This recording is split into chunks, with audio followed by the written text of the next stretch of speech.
যেই ফেরেশতারা মাগফিরাত কামনা করে। জমিনে কারা থাকে? মানুষ থাকে। অর্থাৎ এই জমিনের কথা আসছে যে লিবাং ফিল আরদ, জমিনবাসীদের জন্য ওয়াস্তাগফিরুনা, ইস্তিগফার করে, ক্ষমা চায়, আল্লাহর কাছে মাফ চায়। সূরাতুশ শুআরা এই 5 নম্বর আয়াতের ভিতরে আল্লাহ তাআলা বলেন, সূরাতুল মুমিনিন 7 নম্বর আয়াতে আল্লাহ তাআলা বলেন, আল্লাযীনা ইয়াহমিলুনাল আরশ, আল্লাহর যে সমস্ত ফেরেশতাগুলা আল্লাহর আরশকে বহন করে রাখছেন, ওয়ামান হাওলাহু,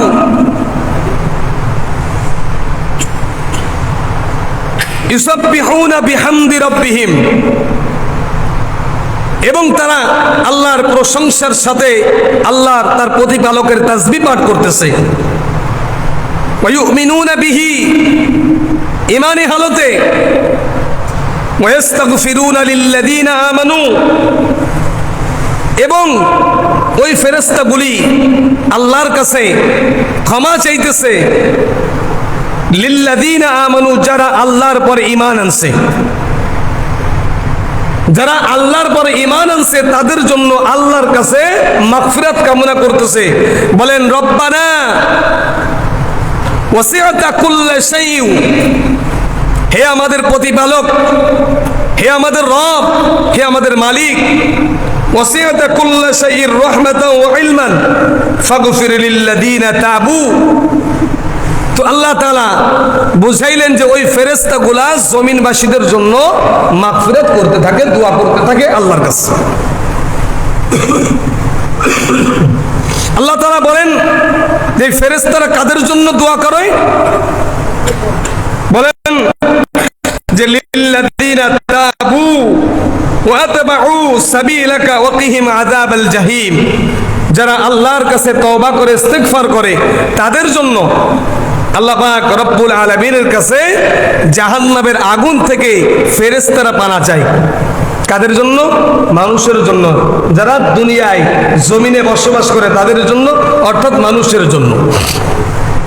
তো এই দুই আয়াতের ভিতরে আল্লাহ তাআলা বুঝাইলেন ফেরেশতারা আল্লাহর প্রশংসার সঙ্গে আল্লাহর তাসবিহগুলো পাঠ করে এবং জমিনবাসীদের জন্য আল্লাহর কাছে মাগফিরাত কামনা করে, এবং আরশ বহনকারী ফেরেশতাগুলি তারাও আল্লাহর প্রশংসা করে, তার তাসবিহ পাঠ করে, এবং যারা আল্লাহর পরে ঈমান আনছে তাদের জন্য, যারা আল্লাহর কাছে তওবা ইস্তিগফার করে তাদের জন্য আল্লাহর কাছে রব্বানা ওয়াসিআতা কুল্লা শাইইন রাহমাতাও ওয়া ইলমান, যে আল্লাহ পাক রব্বুল আলামিনের কাছে বলেন যে আল্লাহ তুমি তো সব জিনিসের খবর জানো, তোমার কাছে সব জিনিসের ইলম রয়েছে, আমি আপনার কাছে, আমরা আপনার কাছে মাগফিরাত কামনা করি।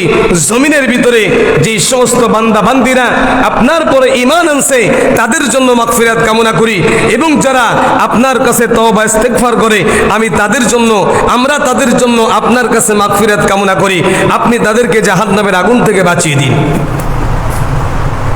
তো ফেরেশতারা এই জমিনবাসী অর্থাৎ মানুষের জন্য দোয়া করে। এখন কথা হলো কাদের জন্য দোয়া করে? মানুষ তো সবাই আমরা।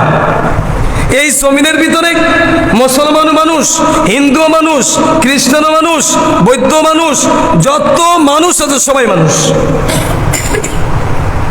ইমানদাররাও মানুষ, বেঈমানরাও মানুষ, আল্লাহ ওয়ালারা মানুষ, আল্লাহর ওয়ালা ছাড়া যারা তারাও মানুষ, নামাজিরাও মানুষ, বেনামাজিরাও মানুষ, মিথ্যাবাদী বলনেওয়ালা তারাও মানুষ, সত্যবাদী বলনেওয়ালা এরাও মানুষ। তো মানুষ তো সবাই। তো আল্লাহ তাআলা কাদের জন্য এই ফেরেশতাদের দোয়া, ফেরেশতারা কাদের জন্য দোয়া করে এবং কাদের জন্য ফেরেশতাদের দোয়া আল্লাহ কবুল করেন, এই কথাগুলো আল্লাহর নবী হাদিস শরীফের ভিতরে বর্ণনা করেছেন। হাদিসের ভিতরে কয়েক শ্রেণীর মানুষের জন্য ফেরেশতারা দোয়া করে আল্লাহর কাছে, আল্লাহ আপনি এই সমস্ত বান্দা বান্দীদেরকে মাফ করে দিন, এই সমস্ত বান্দা বান্দীদের তওবা কবুল করে নিন, এই সমস্ত বান্দা বান্দীদেরকে আল্লাহ তুমি জাহান্নামের আগুন থেকে বাঁচিয়ে দিন। এখন সেই সমস্ত মানুষ কারা, এটা আমরা হাদিসে পাকের ভিতরে রাসূল আরবি সাল্লাল্লাহু আলাইহি ওয়াসাল্লামের অসংখ্য অগণিত হাদিসের কিতাবের ভিতরে এই কথাগুলো বর্ণনা করা হয়েছে। আল্লাহর নবী বিশ্ব নবী মুহাম্মদ রাসূলুল্লাহ সাল্লাল্লাহু আলাইহি ওয়াসাল্লাম বারা ইবনে আযিব রাদিয়াল্লাহু তাআলা তিনি বর্ণনা করেছেন, আমি রাসূল সাল্লাল্লাহু আলাইহি ওয়াসাল্লামকে বলতে শুনেছি, আমি রাসূল সাল্লাল্লাহু আলাইহি ওয়াসাল্লামকে বলতে শুনেছি। বারা ইবনে আযিব রাদিয়াল্লাহু তাআলা তিনি বর্ণনা করেছেন, রাসূলুল্লাহ সাল্লাল্লাহু আলাইহি ওয়াসাল্লাম বলেছেন, তিনি বলেন আমি রাসূলকে বলতে শুনেছি আল্লাহর ফেরেশতারা তাদের জন্য দোয়া করে যারা মসজিদে এসে প্রথম কাতারে নামাজ আদায় করে। সুবহানাল্লাহি ওয়া বিহামদিহি। কি বললেন? আল্লাহ রাসূল বলেন, বারা ইবনে আযিব রাদিয়াল্লাহু তাআলা এই হাদিসটা বর্ণনা করেছেন ইমাম আহমদ রাহমাতুল্লাহ আলাইহি তার কিতাবের ভিতরে আসছেন। তিনি বর্ণনা করেন যে বারা ইবনে আযিব রাদিয়াল্লাহু তাআলা তিনি বর্ণনা করেছেন রাসূলুল্লাহ সাল্লাল্লাহু আলাইহি ওয়াসাল্লাম বলেছেন, আমি শুনেছি যে রাসূল বলেন যেই সমস্ত বান্দারা, যেই সমস্ত মুসল্লিরা মসজিদে এসে প্রথম কাতারে নামাজ আদায় করবে আল্লাহর ফেরেশতারা তাদের জন্য মাগফিরাত কামনা করে। সুবহানাল্লাহি ওয়া বিহামদিহি। এখানে দেখেন এই হাদিসের ভিতরে প্রথম কাতারের কথা বলছে, ডান বামের কথা বলে নাই, ডানেও কথা বলে নাই, বামের কথাও বলে নাই, বলছে কি প্রথম কাতারে। প্রথম কাতারে যারা নামাজ আদায় করবে তাদের জন্য ফেরেশতারা আল্লাহর কাছে মাগফিরাত কামনা করে। আপনারা কি চান না যে ফেরেশতারা আমার জন্য দোয়া করে? এটা কি চান না আপনারা? ফেরেশতাদের দোয়া কি আল্লাহ কবুল করবে? বলেন, ফেরেশতারা বদদোয়া করলে এটা কবুল হবে, দোয়া করলেও এটা কবুল হবে, কারণ ফেরেশতা হলো নিষ্পাপ, তাদের কোনো গুনাহ নাই, তারা আল্লাহর কাছে যেই দোয়া করবে আল্লাহ ওই দোয়াই কবুল করবেন। রাসূল সাল্লাল্লাহু আলাইহি ওয়াসাল্লাম বলেন মসজিদে এসে যারা প্রথম কাতারে নামাজ আদায় করবে আল্লাহর ফেরেশতারা তাদের জন্য মাগফিরাত কামনা করতে থাকবে যতক্ষণ পর্যন্ত ওই লোকটা প্রথম কাতারে বসে নামাজ পড়বে অথবা নামাজের জন্য অপেক্ষা করবে। সুবহানাল্লাহি ওয়া বিহামদিহি।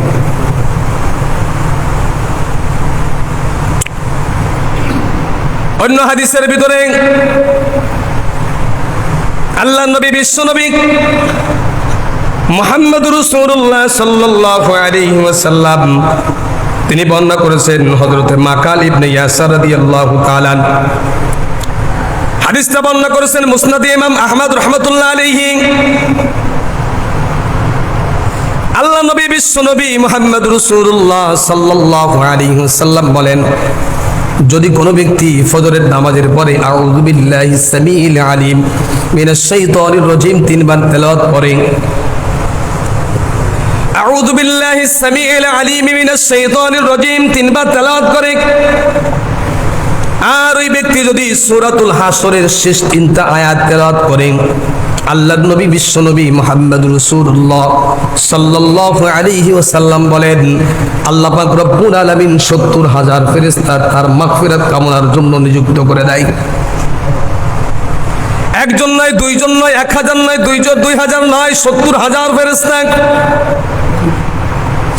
ফজরের নামাজের পরে যেই ব্যক্তি সূরাতুল হাসরের শেষ তিনটা আয়াত তেলাওয়াত করবে, আল্লাহর নবী বলেন আল্লাহ পাক রব্বুল আলামিন ওই ব্যক্তির জন্য ৭০,০০০ ফেরেশতা নিযুক্ত করবে, আর ওই ৭০,০০০ ফেরেশতার কাজ শুধুমাত্র একটাই, আল্লাহুম্মা গফিরলি, আল্লাহুম্মা গফিরলি, রব্বুল আলামিন আপনি এই বান্দাকে মাফ করে দিন। আল্লাহর নবী বিশ্ব নবী মুহাম্মদ রাসূলুল্লাহ সাল্লাল্লাহু আলাইহি ওয়াসাল্লাম বলেন ওই ফেরেশতা ৭০,০০০ ফেরেশতা ফজরের নামাজ থেকে নিয়ে মাগরিবের নামাজ পড়া পর্যন্ত এই ২৪টা ঘন্টা অর্থাৎ দিনের শুরু থেকে নিয়ে শেষ পর্যন্ত আল্লাহর ফেরেশতা ৭০,০০০ ফেরেশতা ওই লোকটার জন্য মাগফিরাতের কামনা করতে থাকে, মাগফিরাতের দোয়া করতে থাকে। আবার আল্লাহর নবী বলেন যদি ওই ব্যক্তি ওই দিনের ভিতরে সকাল থেকে সন্ধ্যা এই সময়ের ভিতরে যদি লোকটা মারা যায়, আল্লাহর নবী বিশ্ব নবী মুহাম্মদ রাসূলুল্লাহ সাল্লাল্লাহু আলাইহি ওয়াসাল্লাম হযরতে মাকাল ইবনে ইয়াসার রাদিয়াল্লাহু তাআলা হাদিসটা বর্ণনা করেছেন। তিনি বলেন, আমি রাসূল সাল্লাল্লাহু আলাইহি ওয়াসাল্লামকে বলতে শুনেছি, এই সকাল থেকে সন্ধ্যা এই সময়ের ভিতরে যদি ওই লোকটা মারা যায়, আল্লাহ পাক রব্বুল আলামিন কিয়ামতের ময়দানে তাকে শহীদের মর্যাদা দিয়ে কিয়ামতের ময়দানে তাকে উঠানো হবে। এই হাদিসের ভিতরে আরো বলা হয়েছে, যদি কোন ব্যক্তি ওই একই আমল ফজরের পরে যে আমলটা আউযু বিল্লাহিস সামিউল আলিম মিনাশ শাইতানির রাজিম তিনবার পড়ে ফজরের নামাজের পরে আমল করলো, ওই ব্যক্তি যদি ওই একই আমলটা মাগরিবের নামাজের পরে আবার করে, যদি মাগরিবের নামাজের পরে আবার করে, সকাল থেকে সন্ধ্যা পর্যন্ত 70,000 ফেরেশতা তার মাগফিরাত কামনার জন্য নিযুক্ত ছিল। মাগরিবের আজানের সাথে সাথে 70,000 ফেরেশতা আল্লাহর দরবারে চলে যাবে। মাগরিবের নামাজের পরে আল্লাহর বান্দা বান্দীরা যখন আবার সূরাতুল হাসরের শেষ 3 আয়াতটা তেলাওয়াত করবে, আল্লাহ পাক রব্বুল আলামিনের হাবিব রাসূল আরবি সাল্লাল্লাহু আলাইহি ওয়াসাল্লাম বলেন, আবার 70,000 ফেরেশতা আল্লাহ পাক রব্বুল আলামিন ওই বান্দা বান্দীর জন্য নিযুক্ত করে দেয়। সন্ধ্যা থেকে নিয়ে আগামী কাল ফজরের নামাজ আগ পর্যন্ত এই সারা রাত 70,000 ফেরেশতা তার মাথার কাছে থেকে তার জন্য মাগফিরাতের দোয়া করে। ফেরেশতাদের একটা মাত্র দোয়া, রব্বুল আলামিন তোমার এই বান্দাকে, তোমার এই বান্দিকে মাফ করে দাও, জাহান্নামের আযাব থেকে, জাহান্নামের আগুন থেকে তাকে পরিত্রাণ দাও, জাহান্নামের আগুন থেকে তাকে বাঁচিয়ে দাও। শুধুমাত্র তাই নয়, আল্লাহর নবী বলেন, মাগরিব থেকে নিয়ে ফজরের আগ পর্যন্ত এই রাতের ভিতরে যদি ওই লোকটা মারা যায়, আল্লাহর নবী বলেন কিয়ামতের ময়দানে ওই লোকটাকে আল্লাহ তাআলা শহীদের মর্যাদা দিয়ে কিয়ামতের ময়দানে উঠাইবে। এই জন্য যদি আমরা ওই ফেরেশতাদের দোয়ার ভিতরে শামিল হতে চাই, আমরা যদি চাই ফেরেশতারা আমাদের জন্য দোয়া করুক, তাহলে আমাদের একটা কাজ হলো, প্রথম নম্বর আমল হলো, প্রথম নম্বর কাজ হলো ফজরের নামাজের পরে, মাগরিবের নামাজের পরে আউযু বিল্লাহিস সামিউল আলিম মিনাশ শাইতানির রাজিম তিনবার তেলাওয়াত করে সূরাতুল হাসরের শেষ 3 আয়াতটা তেলাওয়াত করবে। এই লোকটাকে আল্লাহ তাআলা ওই 70,000 ফেরেশতা এই লোকটার জন্য নিযুক্ত করে দেওয়া হবে।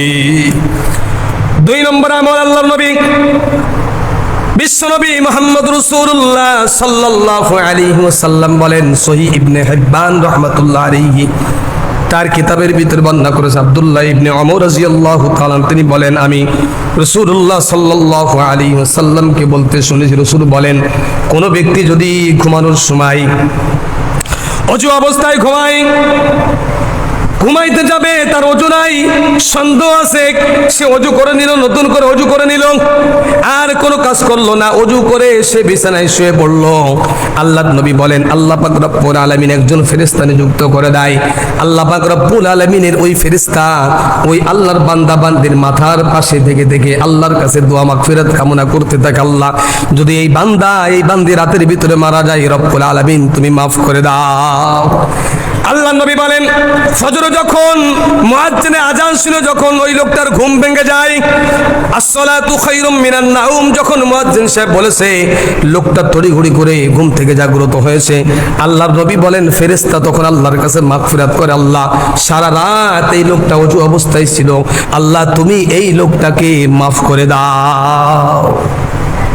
প্রথম নম্বরে আমল হলো ফজর এবং মাগরিবের নামাজের পরে সূরাতুল হাসরের শেষ 3 আয়াত তেলাওয়াত করা। 2 নম্বর আমল হলো ঘুমানোর সময় অজু অবস্থায় ঘুমানো। আল্লাহর নবী অন্য আমলের ভিতরে আরেকটা কথা বলেছেন, যদি কোনো ব্যক্তি আমি রাসূলকে স্বপ্নে দেখতে চাও, তাহলে কয়েকটা আমল করো।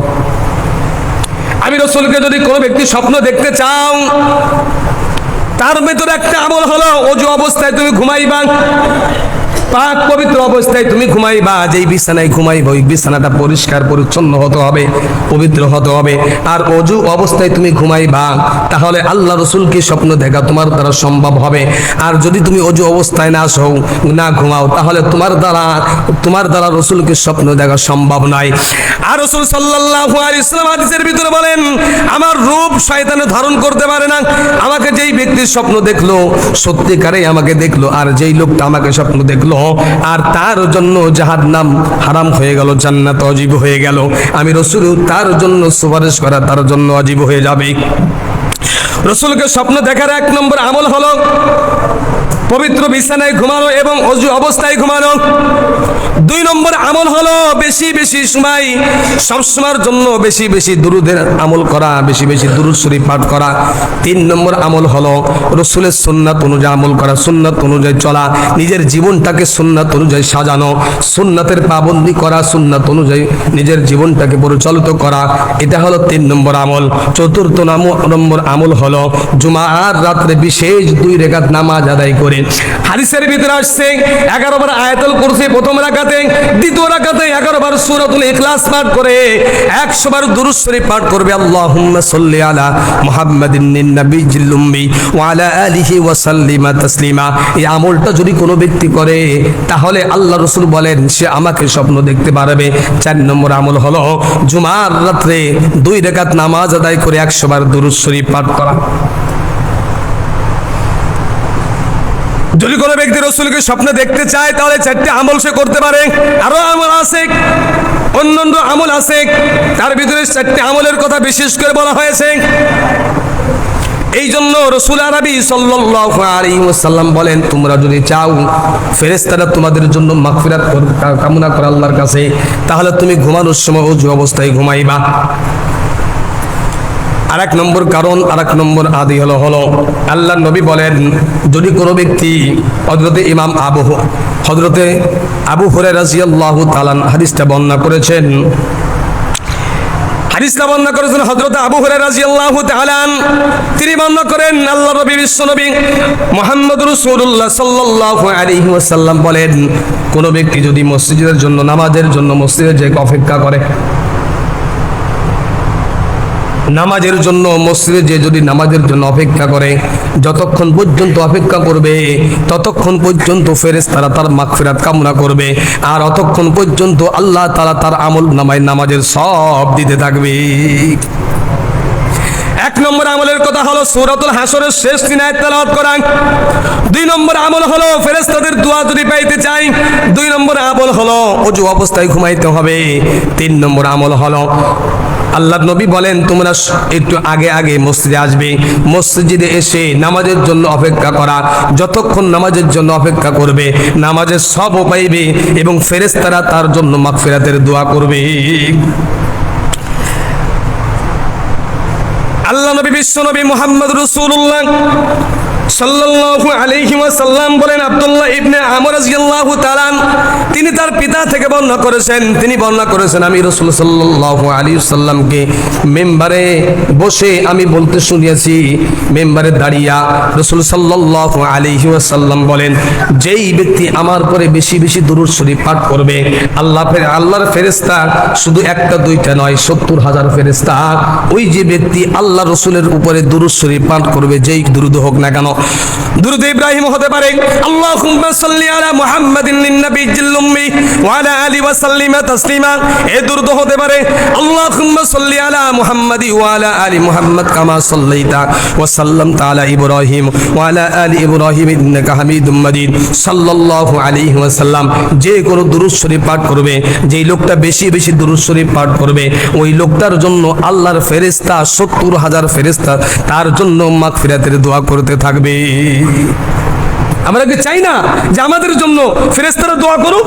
আর ফেরেশতাদের দোয়া মানে আমার জন্য জাহান্নাম হারাম হয়ে যাবে, জান্নাত ওয়াজিব হয়ে যাবে, কারণ ফেরেশতারও নিসবা। আরেকটা আমলের কথা আল্লাহ নবী বলেন, আল্লাহ নবী বিশ্বনবী মুহাম্মদ রাসূলুল্লাহ সাল্লাল্লাহু আলাইহি ওয়াসাল্লাম হাদিসের ভিতর বর্ণনা করেছেন, কোন ব্যক্তি যদি রোগীকে দেখতে যায় অথবা রোগীকে সেবা করে,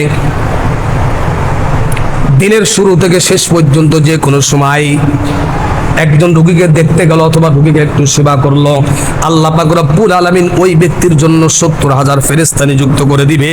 ওই লোকটাকে 70,000 ফেরেশতা সকাল থেকে নিয়ে মাগরিব পর্যন্ত ওই লোকটার জন্য ওই ফেরেশতাগুলি মাগফিরাত কামনা করতে থাকবে। সকাল থেকে সন্ধ্যা পর্যন্ত রোগীর সেবা করা নয়, যে কোনো সময় 5 মিনিট হোক 10 মিনিট হোক 1 ঘন্টা হোক রোগীকে দেখতে যাওয়া অথবা রোগীর সেবা করা।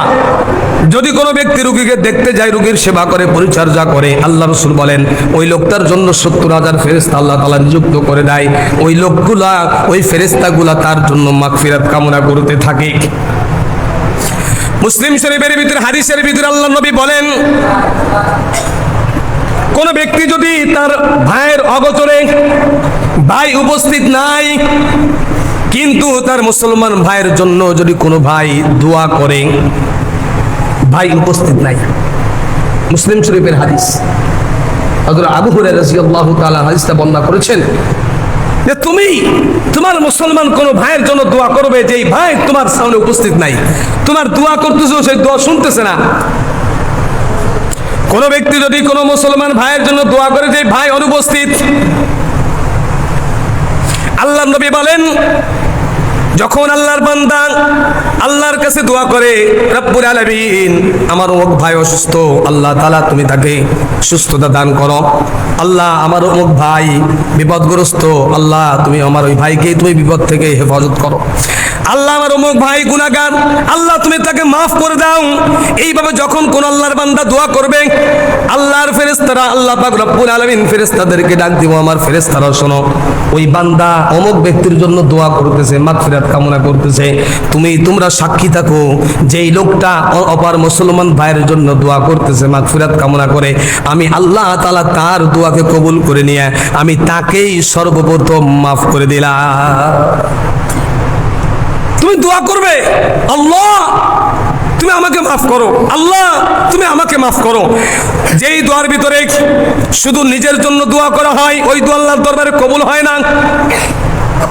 যেই দোয়ার ভিতরে নিজের জন্য দোয়া করা হয়, আবার মুসলমান ভাইয়ের জন্য দোয়া করা হয়, আবারও অসুস্থ ভাইয়ের জন্য দোয়া করা হয়, বিপদগ্রস্ত ভাইয়ের জন্য দোয়া করা হয়, আল্লাহ পাক রব্বুল আলামিনের হাবিব মুহাম্মদুর রাসূলুল্লাহ সাল্লাল্লাহু আলাইহি ওয়াসাল্লাম বলেন, আল্লাহ তাআলা ওই দোয়াকে কবুল করেন, কারণ ওই দোয়ার ভিতরে তার নিজের কোনো স্বার্থ নাই, বিনা স্বার্থে দোয়া করতেছে মুসলমান ভাইয়ের জন্য। আল্লাহ খবর পাইছে অমুক ভাই অসুস্থ, আল্লাহ তুমি তাকে সুস্থ দান করো। এই জন্য রাসূল সাল্লাল্লাহু আলাইহি ওয়াসাল্লাম বলেন, কোন মুসলমান ভাই যদি অমুক অপর কোন মুসলমান ভাইয়ের জন্য দোয়া করে, যেই মুসলমান ভাই দোয়ার ভিতরে শামিল নাই, উপস্থিত নাই, অনুপস্থিত, আমরা এটা না করে আমরা উল্টোটা করি, দোয়া তো করি না, বরঞ্চ যেই ভাই উপস্থিত নাই আমরা ওই ভাইয়ের গীবাত করি। গীবাতের ব্যাখ্যা করেছেন ঘি এবং ভাত। খাইছেন কোনদিন? ছোটকালে খান নাই ঘি এবং ভাত? অনেক মজা না? ঘি এবং ভাত মাখাইয়ে খাইতে যেরকম মজা, গীবাত করতে ওই রকম মজা। নিজের দোষ হাজার হাজার দোষ রয়েছে, এই দোষের দিকে আমরা তাকাই না, অন্যের একটা দোষ, ওই দোষটা নিয়ে আমরা ঘুরে বেড়াই। একটা কিতাবের ভিতরে আশরাফ আলী থানভী রাহমাতুল্লাহ আলাইহি লিখেছেন, সুই এবং জাজর চিনেন আপনারা? সুইয়ের পিছনে একটা ছিদ্র আছে, আমাদের গ্রাম্য ভাষায় জাজর বলে, ওর পিছনে অসংখ্য অগণিত হাজার হাজার ছিদ্র। সুই ছিদ্র, সুইয়ের পিছনে মাত্র একটা ছিদ্র, আর ওই মাটির পাতিলের ভিতরে পিছনে অনেকগুলো ছিদ্র, অনেকগুলো ছিদ্র। আল্লাহ সুইকে ডাক দে, হ্যাঁ সুই তোর পিছনে ছিদ্র। সুই ডাক দি বলে, আমার পিছনে তো মাত্র একটা, তোমার পিছনে কয়টা গুণে শেষ করা যাবে না। আমরা মুসলমান এমন একজন জাত, এমন এক জাতি, আমার হাজার হাজার দোষ রয়েছে, হাজার হাজার ছিদ্র আমার ভিতরে রয়েছে, আমি আমার দোষটা ধরতে পারি না, ধরি না। আর একজনের ভিতরে মাত্র একটা ছিদ্র, একটা দোষ, ওই দোষটাকে নিয়ে আমরা গ্রামের ভিতরে এমন ভাবেই প্রচার প্রসার করি, মনে হয় যে ও কেমন যেন নাফরমানি আল্লাহর সঙ্গে শিরকের থেকে কঠিন থেকে কঠিন প্রকার গুনাহ করে ফেলেছে। রাসূল আল্লাহর নবী বলেন, তোমার কোনো মুসলমান ভাই যদি উপস্থিত না থাকে, তুমি যদি ওই ভাইয়ের জন্য দোয়া করো, হিদায়াতের দোয়া করতে পারো, সুস্থতার দোয়া করতে পারো, অথবা অন্য কোনো দোয়া করতে পারো। যেই ভাই তোমার কাছে উপস্থিত নাই, আল্লাহ আমার অমুক ভাই অসুস্থ, তাকে তুমি সুস্থ করে দাও। আল্লাহ অমুক ভাই নামাজ পড়ে না, আল্লাহ তুমি তাকে হিদায়াত দান করে দাও। আল্লাহ মাহে রমজান মাসে রোজা বলে রাখে না, আল্লাহ তাকে রোজা রাখার তৌফিক দান করো। আল্লাহ তার ভিতরে ঈমান পরিপূর্ণ নাই, আল্লাহ তার ঈমানকে তুমি পরিপূর্ণ করে দাও। আল্লাহ রাসূল বলেন, তুমি যার জন্য দোয়া করেছো, আল্লাহ তোমার জন্য ওই দোয়াকে কবুল করবে এবং তোমার ভাইয়ের দোয়াও কবুল করে নিবি। শুধু তাই নয়, ফেরেশতারা তোমার জন্য আল্লাহর কাছে মাগফিরাত কামনা করতে থাকবে। আর যদি তুমি তোমার ভাইয়ের দোষ চর্চা করতে থাকো, আল্লাহ তো কোরআনের ভিতরে বলেছেন, যদি কোনো মুসলমান ভাইয়ের দোষ চর্চা করে, কেমন যেন মৃত্যু ভাইয়ের গোশত খাইলে যেই পরিমাণ গুনাহ হবে, ওই লোকটার ভিতরে ওই পরিমাণ গুনাহ হবে।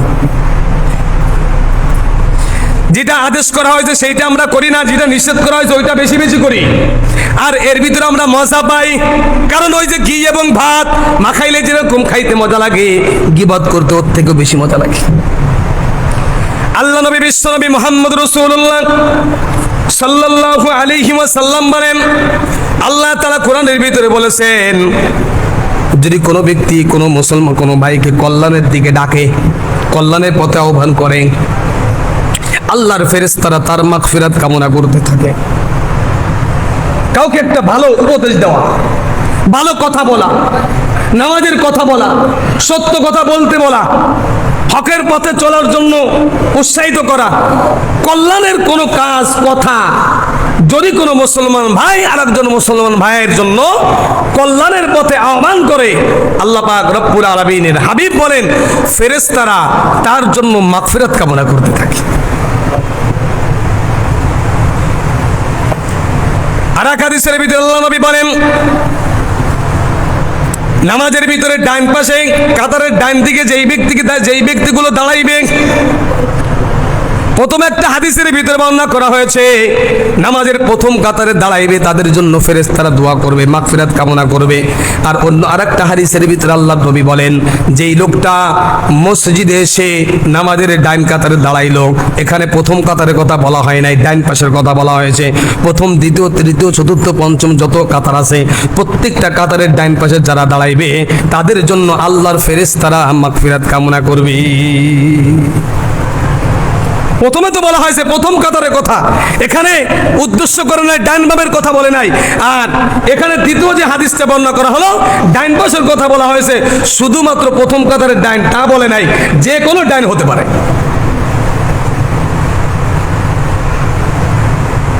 এই জন্য আমরা যদি কেউ চাই ফেরেশতারা আমার জন্য দোয়া করুক, ফেরেশতারা আমার জন্য মাগফিরাত কামনা করুক, তাহলে এই আমলগুলো আমাদের করতে হবে। আমরা আমলগুলো কিভাবে করব? আগে তো 5 ওয়াক্ত নামাজ পড়তে হবে নাকি? হ্যাঁ, নামাজ পড়ি না। ফজরের নামাজের পরে সবাই নামাজ পড়ছে, আমি নামাজ না পড়িয়া সূরাতুল হাসরের শেষ 3 আয়াত পাঠ করলাম, ফেরেশতারা 10,70,000 ফেরেশতা আমার জন্য নিযুক্ত করে দিব।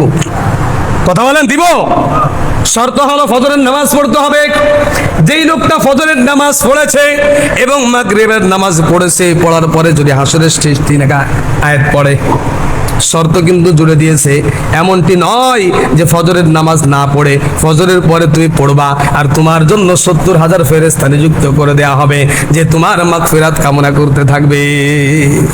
হাদিসের অর্থ কিন্তু এটা বুঝে, উল্টোটা বুঝবেন না, সঠিকটা বুঝেন। এই জন্য যদি কোনো ব্যক্তি চায় আমার জন্য ফেরেশতারা দোয়া করুক,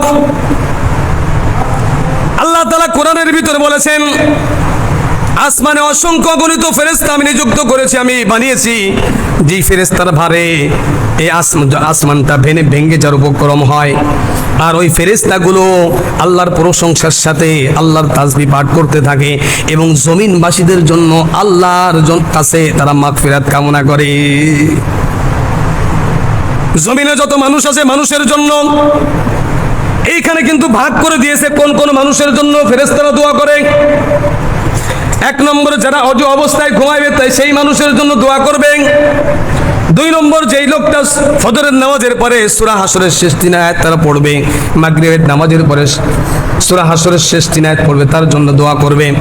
3 নম্বরে বলা হয়েছে নামাজের জন্য যারা মসজিদে অবস্থান করবে, অপেক্ষা করবে, তাদের জন্য দোয়া করবে। 4th নম্বর হলো প্রথম কাতারে যারা নামাজ আদায় করবে তাদের জন্য মাগফিরাত কামনা করা হবে। আর এক হাদিসের ভিতরে বলা হয়েছে নামাজের ডাইন পাশে যারা দাঁড়াবে তাদের জন্য এইরকম ভাবে ফেরেশতারা মাগফিরাত কামনা করবে। আর একটা বলা হয়েছে হাদিসের ভিতরে, আল্লাহ নবী বলেন যেই লোকটা আমি রাসূলের প্রতি বেশি বেশি দুরূদ শরীফ পাঠ করবে তার জন্য ফেরেশতারা মাগফিরাতের দোয়া করবে।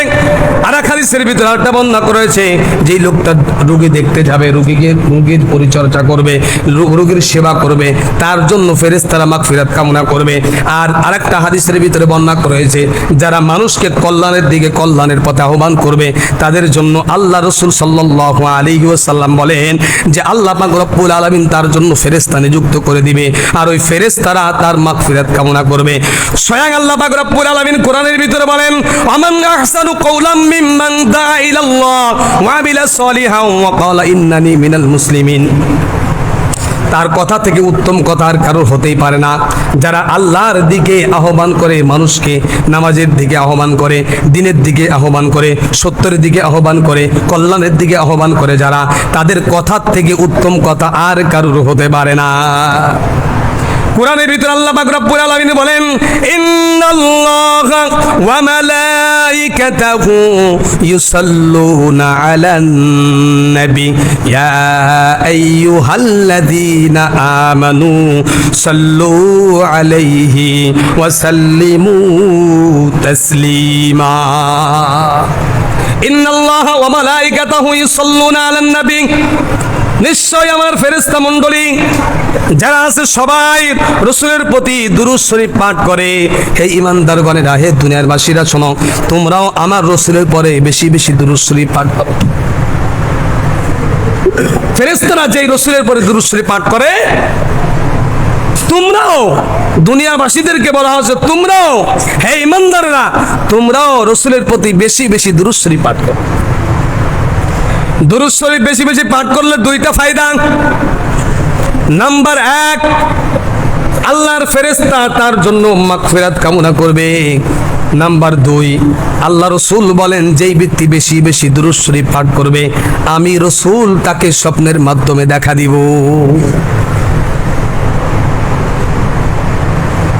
আমরা আমল করতে চাই না, আমল করতে গেলেই যত সমস্যা।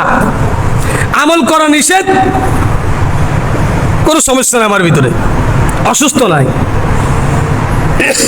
কোনো কষ্ট নাই, কোনো কিছু নাই, কোনো জরুরত নাই। কিন্তু যখনই আমলের কথা বলা হয় তখন আমার সামনে হাজার জরুরত, হাজার বিপদ, হাজার সমস্যা আমার সামনে উপস্থিত হয়ে যায়।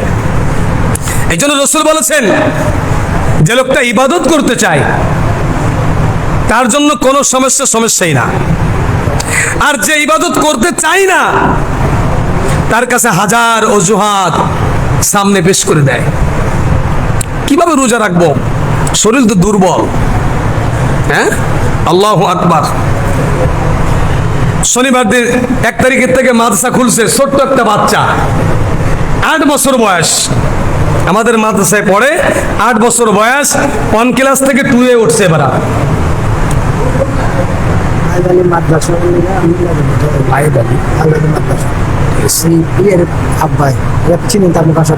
ঠিক আছে,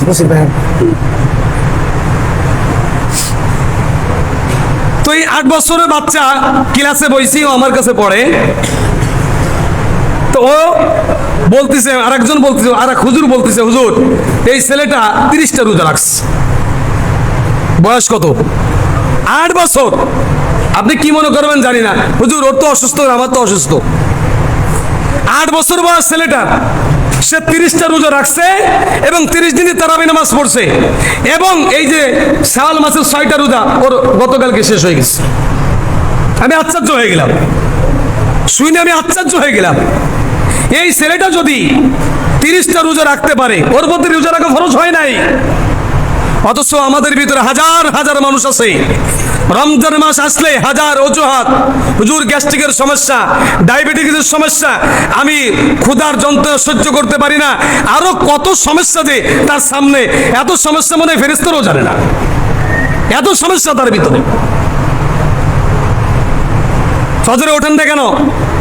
জোহরের নামাজ পড়েন, আসরের নামাজ পড়েন, মাগরিবের নামাজ পড়েন, ঈশার নামাজও পড়েন, ফজরে কেন ওঠেন না? কয় হুজুর অনেক গম, গমের তো চোখ খুলতে পারি না। এটা কি কোনো অজুহাত? এটা কি কোনো অজুহাত? হুজুর কাজের চাপে আমি নামাজ পড়তে পারি না। অন্য চাকরি করি হুজুর, আমি ঠিক মতো নামাজ পড়তে পারি না, বা নামাজের সময় পাই না, অন্য চাকরি করি তো বিভিন্ন দিক দিয়ে মালিকের তো সন্তুষ্ট করা লাগে, নামাজ পড়তে গেলে তারা অসন্তুষ্ট হয়ে যায়। আছে এমনও মালিক আছে যারা কর্মচারী যদি নামাজের জন্য যায় 15 মিনিট ব্যয় করে, তাদের মনে হয় যে তাদের কাজের ব্যাঘাত হয়েছে, 15 মিনিট ক্ষতি হয়ে গেল। কিন্তু আল্লাহ রসুল কি বলেছেন? না, তোমরা যদি নামাজের জন্য সময় ব্যয় করো, আমি আল্লাহ তাআলা তোমাদের ওই সময়ের ভিতরে বরকত দান করব। দেখবেন বিভিন্ন শহরে, বিভিন্ন এলাকার ভিতরে, বিভিন্ন জায়গায় দোকানে লেখা থাকে নামাজের সময় দোকান বন্ধ। ওই লোকটা কি ব্যবসা করতেছে না? নাকি খালি ব্যবসা আপনিই করেন? ওই লোকটার ব্যবসা নাই? ওই লোকটা কি ব্যবসা করতেছে না, নাকি খালি আপনিই ব্যবসা করেন? চাকরির দিন এসে এক গোলামকে কিরায় করেছে এক ধনাঢ্য ব্যক্তি, বিশাল নামি দামি অনেক টাকা পয়সার মালিক একজন গোলামকে কিরায় করেছে। তা গোলামকে যখন কিরায় করতেছে, গোলাম বলতেছে আমার 2টা শর্ত, আমি আপনার বাড়ি যাইতে পারি। শর্ত কয়টা? 2টা। নাম্বার 1, না সরি 3টা শর্ত। নাম্বার 1, আমাকে নির্জনে বসবাস করার জন্য সুযোগ দিতে হবে। নাম্বার 2, দিনের বেলায় যত কাজ আপনি করাই নিতে পারেন আমার থেকে, কোনো বাধা নাই, রাত্রে কিন্তু আপনার কোনো কাজ করতে পারবো না। নাম্বার 3, নামাজ রক্ত হলে আমি আপনার কাজ করতে পারবো না, আমাকে নামাজের সুযোগ দিতে হবে। ঠিক আছে, শর্ত 3টা মঞ্জুর, নিয়ে গেছে, বাড়ি নিয়ে গেছে। বাড়ি যাওয়ার পরে তার অনেকগুলো রুম আছে, অনেকগুলো বাড়ি রুম আছে। তো তাকে বললেন যে তোমার কোনটা পছন্দ?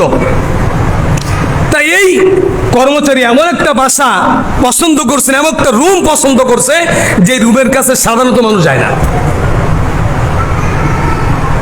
যারা দেওবান মাদ্রাসা লেখাপড়া করছেন বা শুনছেন, দেওবান মাদ্রাসার একটা রুম ছিল, আল্লামা শামসুল হক ফরিদপুরি সদস্যবুদ রহমতুল্লাহ আলাইহি একটা রুমের ভিতরে থাকতেন।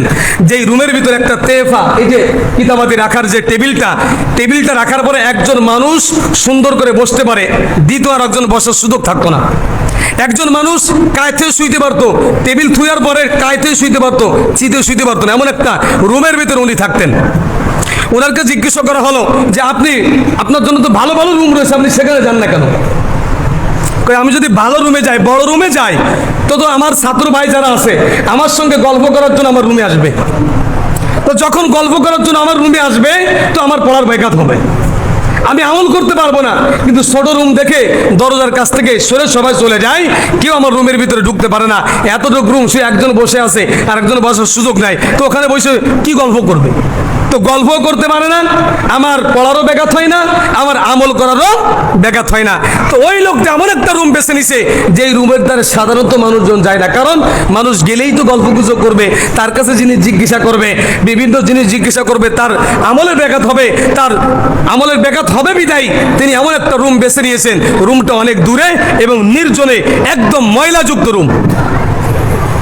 ব্যাস, এবার মালিকের কাজ করতেছে ওই শর্ত অনুযায়ী, সারা দিন কাজ করে, যত পারো করে নাও, কোনো বাধা নাই, কিন্তু রাতের বেলায় তোমার কাজ করতে পারবো না। এইভাবে দীর্ঘদিন যাওয়ার পরে ওই মালিকের বাড়ি একদিন আনন্দের আসর মিলেছে। অনেক সময় বিবাহ শাদী হয়, বিভিন্ন অনুষ্ঠান হয় বাড়ির ভিতরে, এরকম আনন্দ। তো আনন্দ করতে করতে দীর্ঘ রাত হয়ে গেছে। রাত হওয়ার পরে সবাই ঘুমিয়ে গেছে। এখন বাড়ির মালিক চিন্তা করতেছে, দেখি একটু বাইরে হাঁটাহাঁটি করে আসি। তা হাঁটাহাঁটি করতে বাড়ি থেকে বাইরে বের হয়ে দেখে ওই যে নির্জনে যে ঘরটা, ওই ঘরের ভিতরে একটা আলো দেখা যাচ্ছে, যে আলোটা পড়ছে স্বয়ং আসমান থেকে। সুবহানাল্লাহ বলবেন না? সুবহানাল্লাহ বলতে কষ্ট হয়? এটাকে কি বানাই কথা বলতেছি আমি? আপনাদের বিশ্বাস না হতে পারে, কারণ আমরা তো আমল করি না, যার করে এইগুলো শুনতে আমাদের কাছে আশ্চর্য লাগে। এখন ওই বাড়ির মালিক আস্তে আস্তে আস্তে করে ওই বাসার রুমের কাছে গেছে, দেখে যে লোকটা আল্লাহর কাছে দোয়া করতেছে, আল্লাহ তুমি আমাকে দুনিয়ায় এমন একটা মালিক দিয়েছো, যদি দুনিয়ার মালিকের কাছে আমি না থাকতাম তাহলে আমি সারাদিন তোমার ইবাদত করতাম। রাত্রে তো আমি তোমার ইবাদত করি, দিনের বেলা করতে পারি না ভালো করে, কারণ দুনিয়ার একজন মালিক আমার আছে, সেই মালিকের আমার ইবাদত করা লাগে, আমার কাজ করা লাগে। আল্লাহ তুমি আমার মালিককে সুস্থতা দান করো, হৃদায়ত দান করো, বিভিন্ন পরে মালিকের জন্য দোয়া করতেছে। চলে আসছে, ওদিনের কিছু বলে নাই, স্ত্রীকে এই ঘটনা বলছে, স্ত্রী বিশ্বাসই করে না। তো স্ত্রী যখন এই কথা শুনছে, স্ত্রীর ভিতরে এইটা দেখার আগ্রহ বেড়ে গিয়েছে। পরদিন রাত্রে আবার স্ত্রীকে সঙ্গে নিয়ে মালিক যখন বাড়ির পাশে গেছে, যায় দেখে যে ওই গোলাম সে মালিকের জন্য দোয়া করতেছে, মালিকের সুস্থতার জন্য দোয়া করতেছে, মালিকের হিদায়াতের জন্য দোয়া করতেছে। তা যাই হোক, শেষ পর্যন্ত এই লোকটাকে যখন জিজ্ঞাসা করা হয়েছিল, তা লোকটা উত্তর দিয়েছিল যে নির্জনে থাকলে আল্লাহর ইবাদত ভালো করা যায়, একা একা থাকলে সুবহানাল্লাহ আলহামদুলিল্লাহ বলা বেশি করা যায়। কারণ আরেকজন লোক থাকলে তার সঙ্গে একটু গল্প করতে মনে চায়, কথাবার্তা বলে মনতে চায়, অন্য কোনো বাইরের কোনো কথাবার্তা চলে আসে বিভিন্নভাবে। এই জন্য মুসলমান ভাইরা, যদি আপনার ইবাদত করার আগ্রহ থাকে তাহলে আপনার ভিতরে কোনো অজুহাত আসবে না। আর যদি ইবাদত করার আগ্রহ না থাকে, বিভিন্ন প্রকারের অজুহাত আপনি পেশ করবেন। আমার পেটের সমস্যা, হাতের সমস্যা, পায়ের সমস্যা, এটা সমস্যা, ওটা সমস্যা, সাংসারিক সমস্যা, মাথায় পেরেশানি, বিভিন্ন পেরেশানি, এত পেরেশানি নিয়ে আল্লাহর ইবাদত করব কখন? এই জন্য আর আল্লাহ রসুল বলেন, আল্লাহ বলেছেন যদি কোনো ব্যক্তি আমার ইবাদত করে আমি সব পেরেশানি দূর করে দিব। আর আমরা আল্লাহর ইবাদত করি না বিদায় আমাদের পেরেশানি দূর হয় না।